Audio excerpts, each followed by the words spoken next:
Sayyidina Umar itu selalu meneliti-neliti jamaahnya. Ada satu orang saja yang nggak hadir sholat jamaah, maka beliau ini langsung tahu, bisa tahu ini. Dan kemudian ditanyakan kepada keluarganya, kemana Sulaiman kok nggak sholat jamaah subuh? Jadi orang itu harus ada kepedulian terhadap orang-orang sekitarnya itu. Kemana dia kok nggak ada? Kemana dia kok nggak ada? Ini tanda kita ini ada kasih sayang di antara orang Islam itu. Kalau ada temannya yang nggak pergi ke masjid, nggak sholat jamaah, maka ditanyakan, kemana dia?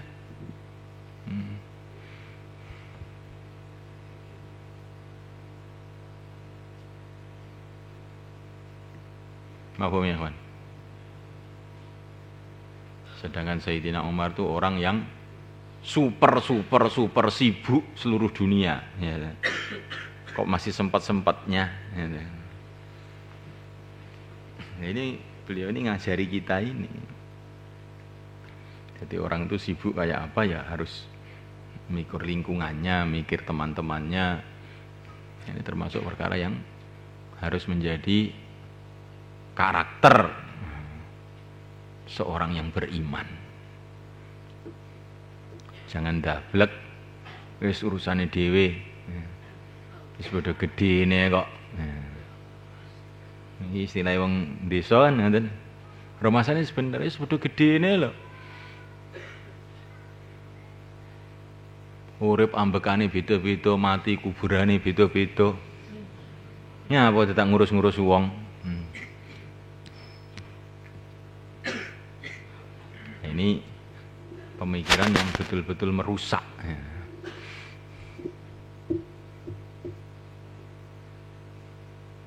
Akhirnya umat ini dimasuki macam-macam kerusakan, penyakit-penyakit ahlul batil masuk dalam kalangan masyarakat, nggak ada yang menolak. Akhirnya Allah tampakkan penyakit aid. Penyakit aid itu apa? Hilangnya ketahanan tubuh. Penyakit apa saja masuk sudah nggak ada yang ngalang-ngalangi kalau sudah aid itu masuk. Lah aid itu kalau istilah agama yang meninggalkan dakwah itu, meninggalkan amar ma'ruf nahi mungkar.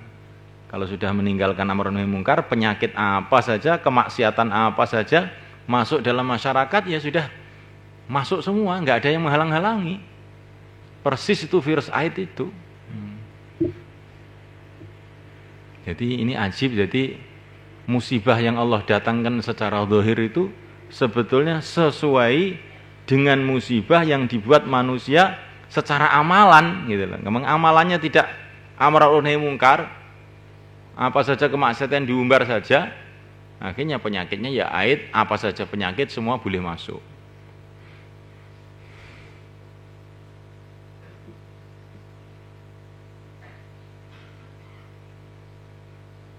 Jadi ini maka Allah itu hakim, bijaksana. Gitu. Maka kalau kamu mau ambil pelajaran, nanti apa saja yang terjadi di dunia ini mesti sesuai dengan perbuatan manusia itu.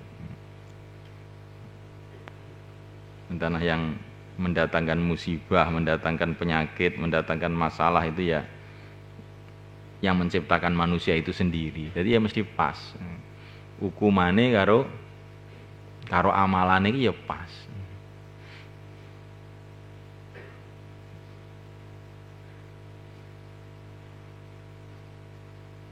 Tahu-tahu laut ngamuk di Aceh, tsunami ya. Kenapa? Ya, memang namanya pantai itu di seluruh Indonesia jadi tempat maksiat. Lautan jadi tempat maksiat, pantai-pantai jadi tempat maksiat, maka yang cocok itu yang lautan ngamuk itu hukumannya. Jadi sesuai gitu loh. Nah sekarang pariwisata naik ke gunung-gunung, naudzubillah. Sebentar lagi gunung-gunung bisa ngamuk ini.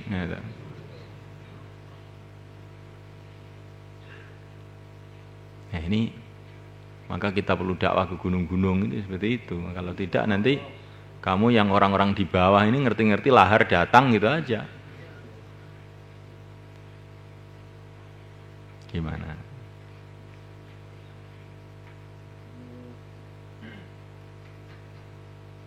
Santri-santri tidak mau menghormati ilmu agama. Kitab-kitab pececeran, ya. Maka akhirnya apa? Kehormatan santri itu dihilangkan oleh Allah. Karena dia tidak menghormati agama, maka kehormatan dia sendiri dihilangkan oleh Allah. Tapi seumpama santri-santri, ulama-ulama itu betul-betul menghormati agama dan apa saja yang berkaitan dengan agama, maka Allah jadikan mereka terhormat seperti zaman dulu. Raja-raja itu nyium kakinya para ulama. Karena apa? Karena para ulama itu juga sudah tunduk betul-betul, mengagungkan betul-betul agama Allah. Allah balas mereka diagungkan, gantinya begitu. Sudah sunnatullah, hal jazaul ihsan illal ihsan.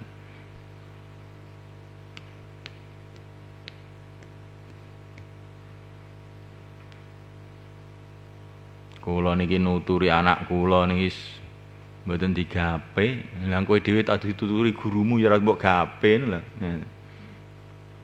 Biru abaakum ya burrakum abnaukum. Al hadis. Kalau kamu itu berbuat baik kepada ayah-ayah kamu, nanti anak-anak kamu ganti akan berbuat baik pada kamu.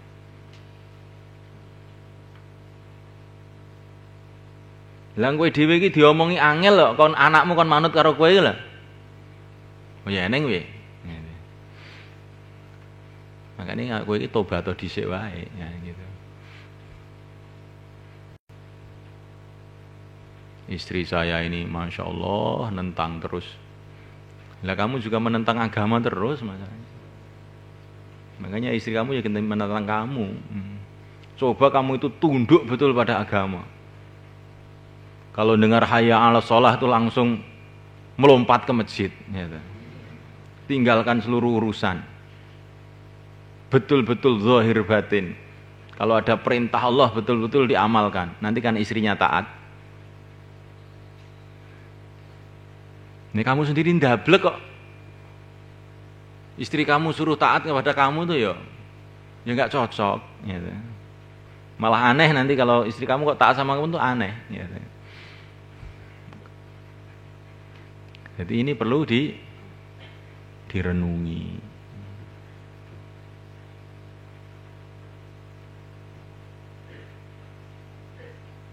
Nah kalau orang itu sudah berbuat kemaksiatan terus kok malah di mana-mana ngurmati, nah itulah warisan Raja Fir'aun, ya kan? Itu istidraj namanya, ya kan? Penjerumusan. Ya. Tapi kalau orang itu berbuat maksiat kemudian banyak musibah, itu tandanya masih disayang oleh Allah. Ya. Jadi perkara itu asal mulanya itu halal kadang-kadang. Tapi karena menimbulkan mudorot, bisa jadi tidak baik. Bahkan bisa jadi haram. Karena ada perkara itu mudorot, ada perkara lebih mudorot. Maka ketika tentara-tentara Tatar itu merajalela di Baghdad, setelah mereka masuk Islam, jadi akhirnya kan orang-orang Tatar itu pada masuk Islam. Gitu. Tapi mereka ini memang dasar orang hutan, ya, masih akhlaknya itu masih brutal, suka membunuh orang, suka apa. Setelah mereka masuk Islam, mereka ini masih suka minum arak, misalnya begitu. Maka ketika ada beberapa tentara Tatar minum arak di pinggir jalan, maka seorang santri mau menghukum mereka, mau marah sama mereka. Maka oleh para ulama itu dilarang, biarin aja katanya. Loh kok biarin bagaimana? Ini kan amar ma'ruf nahi mungkar. Itu orang Tatar itu kalau teler itu malah tetangga-tetangganya aman. Dia ini kalau tidak teler, kalau melek nanti itu ngerusak, bunuh orang, ngebukin orang gitu. Jadi lebih baik mereka ini teler itu sudah lumayan gitu. Ngerti yang saya maksudnya? Jadi kadang-kadang perkara itu bahaya, tapi ada yang lebih bahaya. Maka yang lebih bahaya itu yang harus dielakkan. Kadang-kadang perkara itu asal mulanya halal, tapi karena menimbulkan bahaya bisa jadi haram.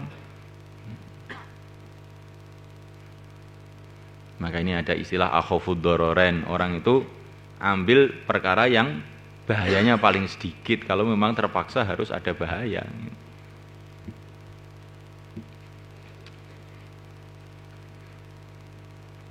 Wa itsmuhuma akbaru min naf'ihima. Namanya arak itu juga ada manfaatnya sebetulnya, tapi mudorotnya lebih besar, maka diharamkan.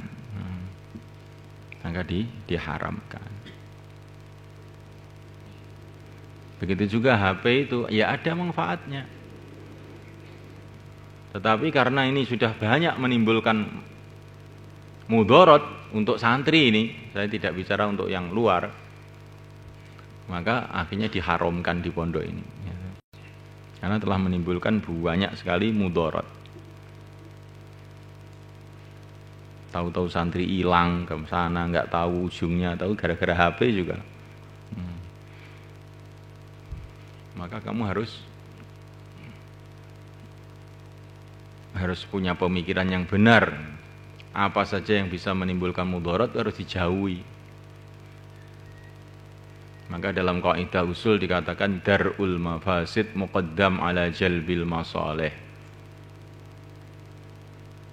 Menjauhi bahaya itu lebih penting daripada mencari keuntungan. Itu ada manfaatnya juga Pak, HP ini iya, tapi mudorotnya itu lebih besar, maka itu dijauhi.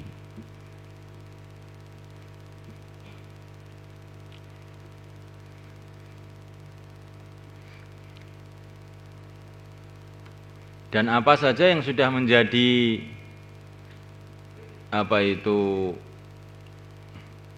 musibah yang umum, ini bisa untuk jadi dasar hukum.